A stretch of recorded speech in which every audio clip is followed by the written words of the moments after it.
ఇవాళ హిందూ మతం పేరు మీద ఏం జరుగుతుందో వినడానికి చూడడానికి కూడా భయం అనేటువంటి పరిస్థితి వచ్చేస్తుంది.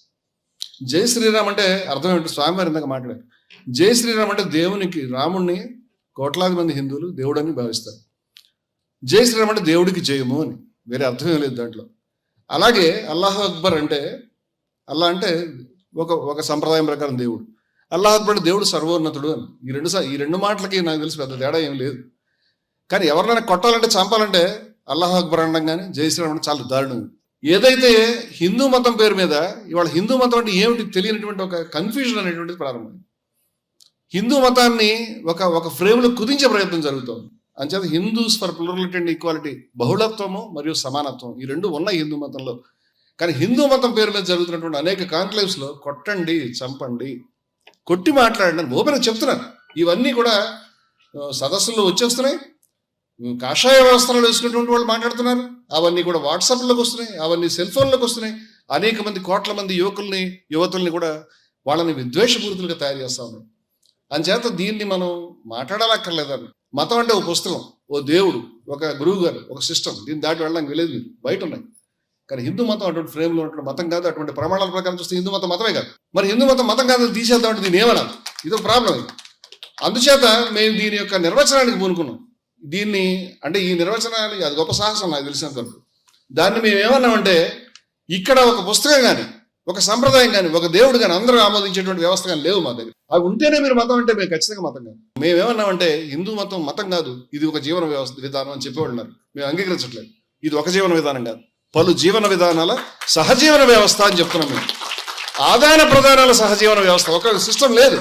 పామును పూజించేవాళ్ళు, కొండను పూజించేవాళ్ళు, లేకపోతే సమ్మక్క సారకను పూజించేటువంటి వాళ్ళు, ఏమీ పూజ చేయనటువంటి వాళ్ళు, భజన చేసేవాళ్ళు, చేయనటువంటి వాళ్ళు, ధ్యానం చేసేవాళ్ళు, చేయనటువంటి వాళ్ళు, అనేక రకాలైనటువంటి సంప్రదాయాలు ఎలా చెప్తాం మనం దీన్ని? అనేక రకాలైన ఫిలాసఫీస్ ఉన్నాయి. ఎవరో కూడా దీన్ని శాసించడానికి సరిపోదు. ఎవరో నేను దేని మీద వీడియో పెడితే నువ్వు బొట్టు పెట్టుకో అని చెప్పాను. ఏ బొట్టు పెట్టుకోమంటావు? ఏ రకమైనది?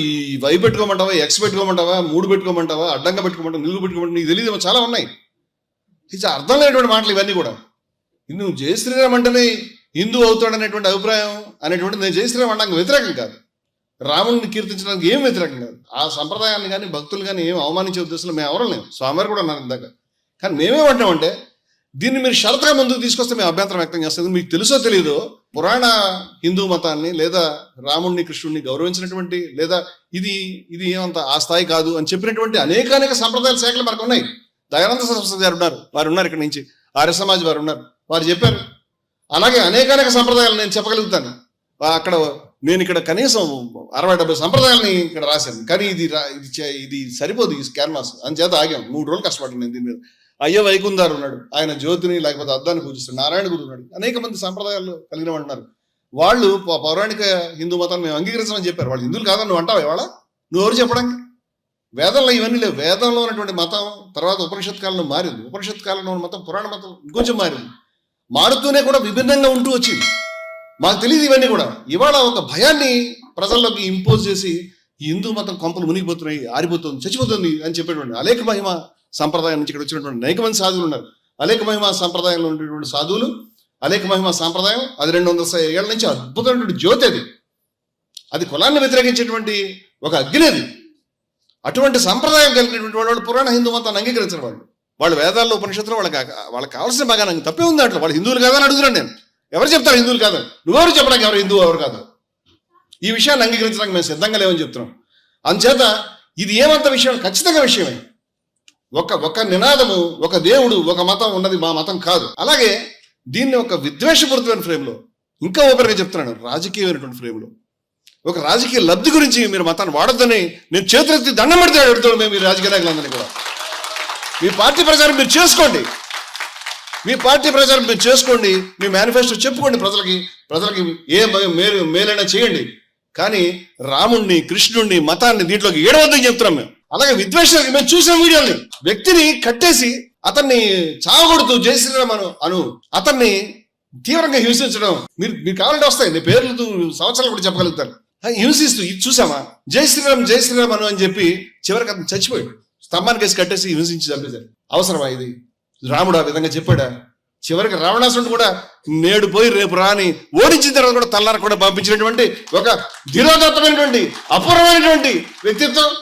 ఇవాళ అమ్మాయిలు వెంటబడ్డానికి లేకపోతే మరెవరు వెంటబడ్డానికి నువ్వు దీన్ని వాడుతున్నావు, ఎలా అంగీకరిస్తాం మేము దీన్ని?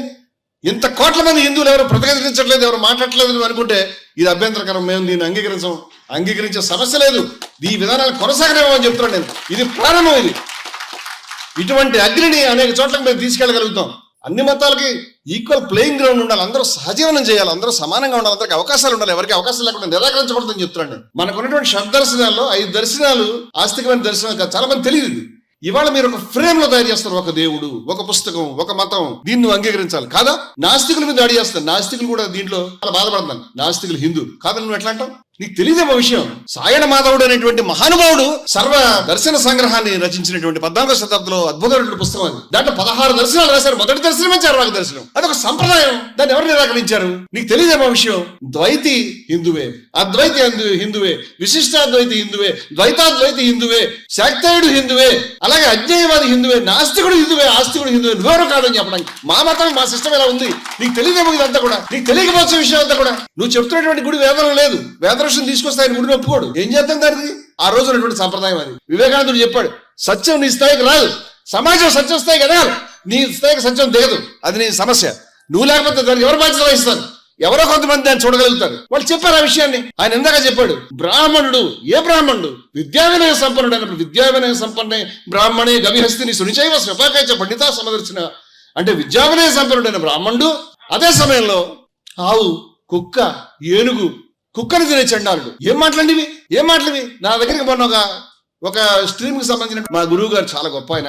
ఎందుకు అడగండి నేను అడిగాను. ఎందుకంటే కృష్ణుడు అంగీకరించలేదు ఈ విషయాన్ని, భగవద్గీతలో చెప్పారు ఈ విషయాన్ని. విద్యావినయ సంపన్నుడైన బ్రాహ్మణుడు అంటే వాళ్ళు క్వాలిటీ నేర్చుకుని పైకి వచ్చిన తర్వాత మేము శూద్రులను అంగీకరిస్తాం అలా చెప్పలే. కుక్కని తినే చండాలుడు విద్యావినయ సంపన్నుడైన బ్రాహ్మణుడు ఒకలా చూడమని చెప్పారు. ఎవడు ప్రామిస్ చేశాడు ప్రపంచంలో?